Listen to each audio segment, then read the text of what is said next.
go.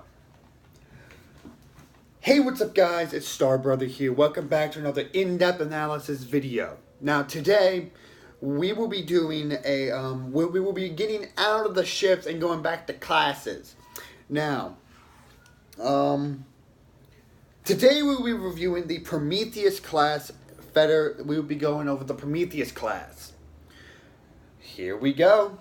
The Prometheus Class had affiliation with the United Federation of Planets, or Starfleet. It's classified as an escort, but it's also classified as a tactical cruiser. Now, there's a bit of controversy in Memory Beta. It says escort, but many other sources, including Lore Reloaded, I'll leave the link down below to the Lore Reloaded video that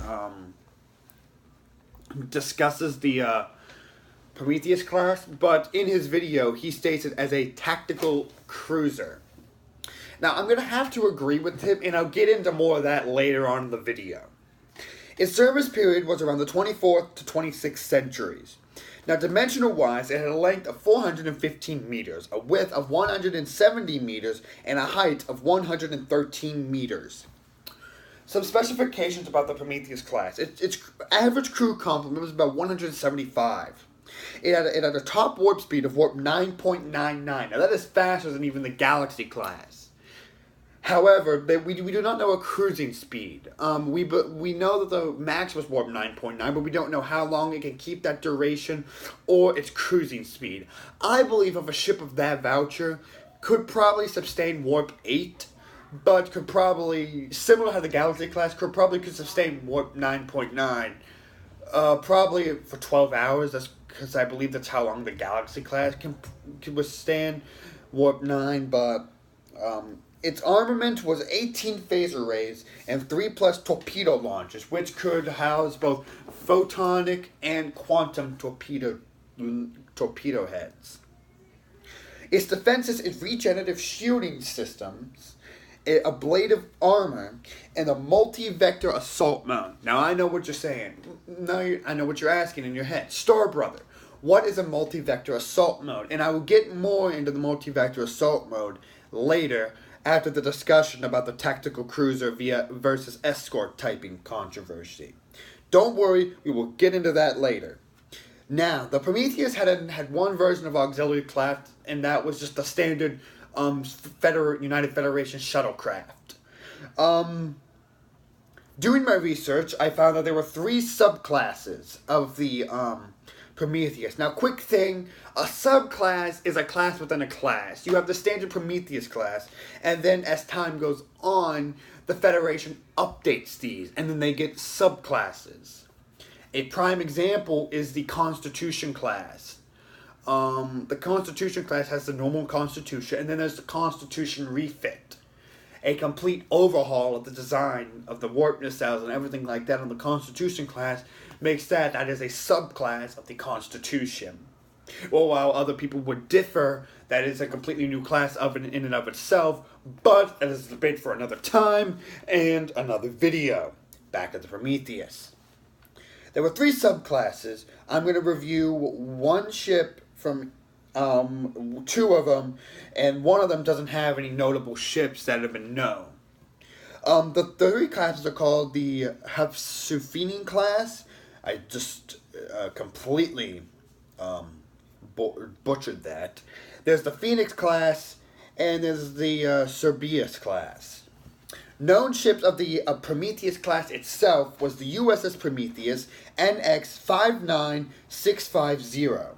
Now, that will be later changed to NCC 59650, but as long as we see it on the Voyager episode Message in a Bottle, it is NX because, as we know, all Federation ships that are prototype have the identification NX instead of the NCC. Prime example of one of the videos I've done is the USS Ambassador in the Ambassador video, which had NX 1510521. And then the USS Icarus, NCC 74996. If you want an analysis of the USS Icarus, similar to how I did the Excalibur, leave a comment down below about that. The Phoenix class has one notable starship, the USS Phoenix, NX 95560, later to be NCC 95560. The USS Phoenix was an experimental test bed for the new Phoenix subclass. The Phoenix subclass was known for having extra weapon systems. The Phoenix class had pulse cannons or pulse phasers, similar to how the USS Defiant had theirs. They had pulse cannons on theirs that was able to, instead of having a direct beam, it fired the phasers in little pulses. They were extremely inaccurate, but could be used to damage if hit, mainly for short range and up close and personal combat fighting. And then we have the USS, and then we have her Prometheus class subclass variation. There was one notable ship, the USS Fetlaser, or the USS Felzer, USS Fezer, NCC 95008. And that is all the subclasses. Of course, there is the Cerberus class. However, there was no notable Cerberus subclass Prometheuses. There's not even an image picture on Memory Beta of it. So there's not enough information for me to go off. So you have the two subclasses I gave you, the USS Phoenix and the USS Fletcher. And the last thing we'll talk about the Prometheus before I give my overall opinions on the ship. And trust me, I got a few things to say about the Prometheus. I have to explain the multi-vector assault mode. Now, for all you non-Trekkies out there, the multi-vector assault mode is basically this. Now we're going to go to the Galaxy class real quick. The Galaxy class has the ability to separate its saucer from its secondary hull, where the multi-vector assault mode can do something similar. Basically, what it does is it allows the Prometheus to separate into 3 different ships. And these ships can act in either one of 2 ways. You can have 3 different crews on 3 different bridges, commanding each vessel as its own ship, or you can have the commanding officer, the captain of the actual Prometheus class, remote control each one to have a signature. Similar to how the message in the bottle did, the 2 EMHs, once activated the multi-vector assault mode, said fire on Romulans, and the computer took over. The 3 different ships, because now they are considered 3 different ships, attacked a Romulan without any. They fired weapon systems on the Romulans. So that's multi-vector assault mode. It's basically the ability to detach itself and into 3 different ships. Now, as I said earlier, there was a controversy over whether the Prometheus is an escort or tactical cruiser. Now, as I mentioned earlier, I watched a video of Lore Reloaded when they did the Prometheus class. Now, I must say that I'm going to go with what Lore Reloaded said in a tactical cruiser. And here's why I believe that it is more of a tactical cruiser than an escort.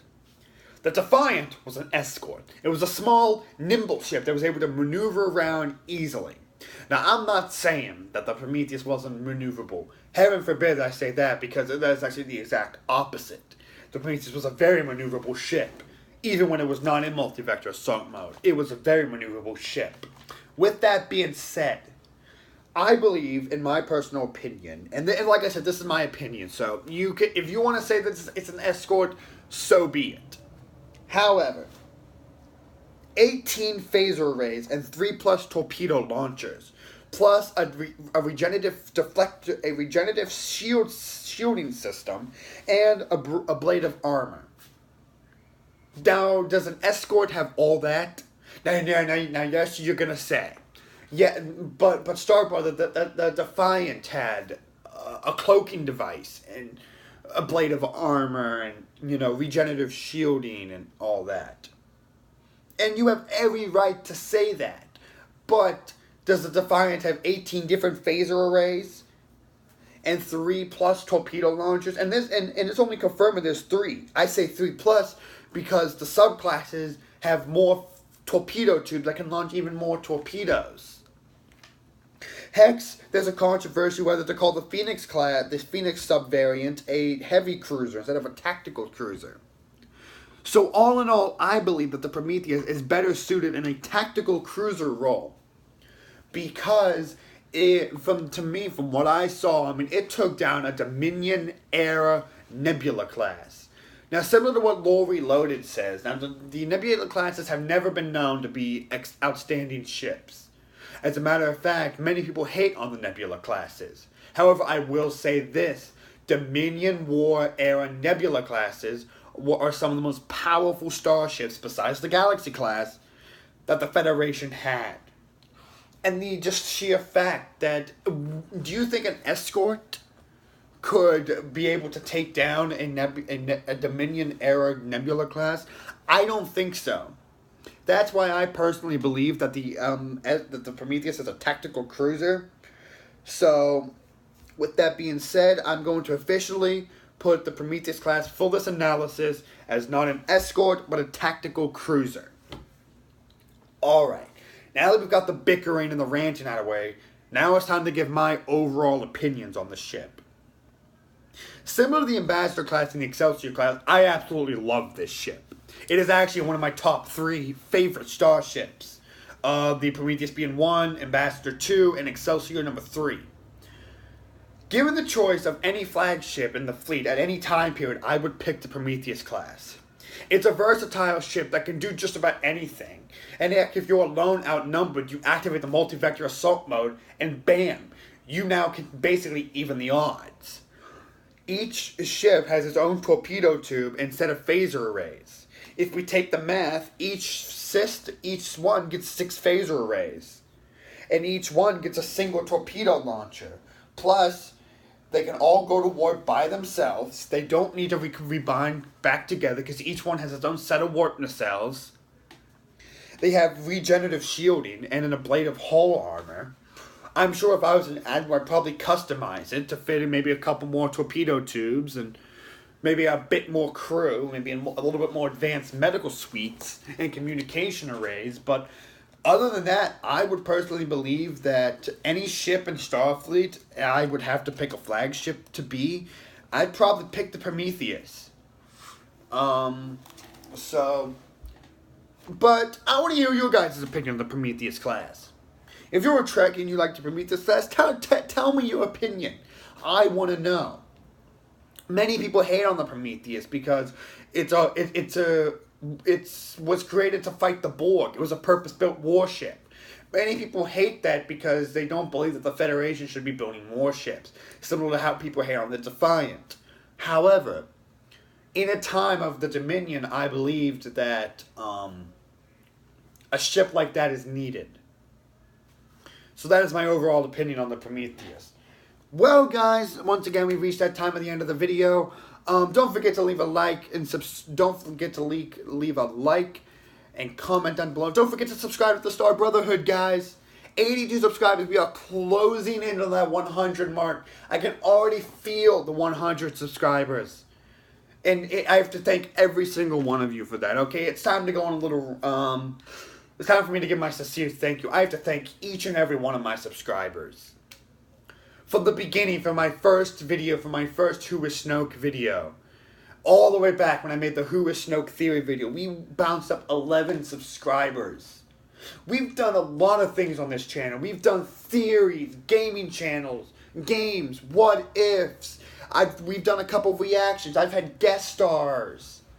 And we finally get into the in-depth analysis. And it's all because of you. We have vlogs. I have a movie. I have a trip movie on there.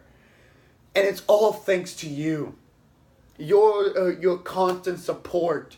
Everyone who has constantly given me the support I need and the motivation I need to continue making these in-depth analysis so I may educate the Trekkies that they may not know what some of this is. Alright, my thank you over. Once again, have a great day, and I'll see you all in the next video. Have a blessed